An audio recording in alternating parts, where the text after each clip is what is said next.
తెలంగాణ సాధన కోసం ప్రజల మేలు కోసం పనిచేయడమే తాను చేసిన ద్రోహమా అని ప్రశ్నించారు మాజీ ఎంపీ వివేక్ వెంకటస్వామి. తనను పోటీకి దూరం చేయడానికే చివరి క్షణంలో టీఆర్ఎస్ టికెట్ ఇవ్వలేదని విమర్శించారు.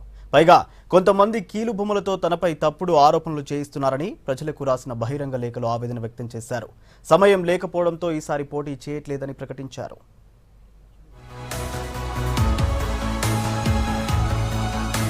పెద్దపల్లి మాజీ ఎంపీ వివేక్ వెంకటస్వామి ప్రజలకు బహిరంగ లేఖ రాశారు. ఒక ప్లాన్ ప్రకారమే సీఎం కేసీఆర్ తనకు టికెట్ నిరాకరించారని విమర్శించారు. తాను పెద్దపల్లిలో పోటీ చేసే అవకాశం లేకుండా చేయటానికే లిస్టు ప్రకటన ఆలస్యం చేశారన్నారు. తాను పార్టీకి వ్యతిరేకంగా పనిచేసినట్లు కొందరు కీలుబొమ్మలతో తప్పుడు ఆరోపణలు ప్రచారం చేయిస్తున్నారని లేఖలో రాశారు. అసెంబ్లీ ఎన్నికల్లో పార్టీకి వ్యతిరేకంగా పోటీ చేసిన వ్యక్తికి టీఆర్ఎస్ టికెట్ ఇవ్వడాన్ని బట్టే ఎవరు ద్రోహం చేశారో ప్రజలు అర్థం చేసుకున్నారన్నారు.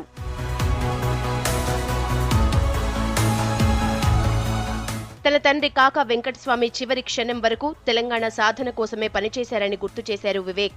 ఆయన బాటలోనే తాను కూడా పనిచేస్తూ వచ్చానన్నారు. తన తండ్రి వెంకటస్వామి చొరవతోనే 2004లో కాంగ్రెస్ టీఆర్ఎస్ మధ్య పొత్తు కుదిరిందన్న విషయాన్ని లేఖలో గుర్తు చేశారు వివేక్. కూతురు పెండ్లి సమయంలో జైలుకు పంపినా నాటి సీఎం ఎన్ని ఒత్తిళ్లు తెచ్చినా ఉద్యమంలో రాజీ పడలేదని గుర్తు చేసుకున్నారు. తెలంగాణ బిల్లు సమయంలో టీఆర్ఎస్ కు 2 ఎంపీలే ఉన్నా తాను తోటి ఎంపీలతో కలిసి బిల్లు ఆమోదానికి జాతీయ పార్టీలను ఒప్పించే ప్రయత్నం చేశామన్నారు. తెలంగాణ ప్రయోజనాల కోసమే కేసీఆర్ ఆహ్వానిస్తే టీఆర్ఎస్ లో చేరానని లేఖలో రాశారు వివేక్. ప్రజల కోసమే పనిచేయటం, పార్టీ బలహీనంగా ఉన్న చోట్ల కూడా పటిష్టం చేయటమే తాను చేసిన ద్రోహమా అని ప్రశ్నించారు. తనను పెద్దపల్లికి దూరం చేయటానికి కొందరు కేసీఆర్ తొత్తులు పనిచేశారని విమర్శించారు వివేక్.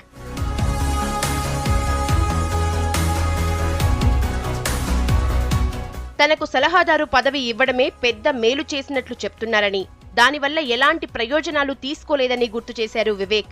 పైగా ఆ పదవి వల్లే హైదరాబాద్ క్రికెట్ సంఘం అధ్యక్షుడి పదవిని పోగొట్టుకోవాల్సి వచ్చిందని చెప్పారు. కష్ట నష్టాల పాలైనా పనిచేసుకుపోతున్న తనను ప్రజలకు దూరం చేయటానికి చేసిన ద్రోహం షాక్ కలిగించిందని ఆవేదన వ్యక్తం చేశారు.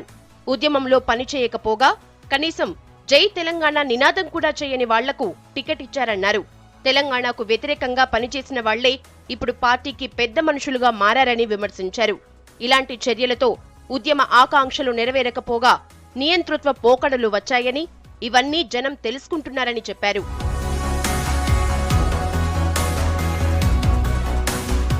తగిన సమయం లేకపోవటం వల్ల పెద్దపల్లిలో పోటీ చేయడం లేదని ప్రకటించారు.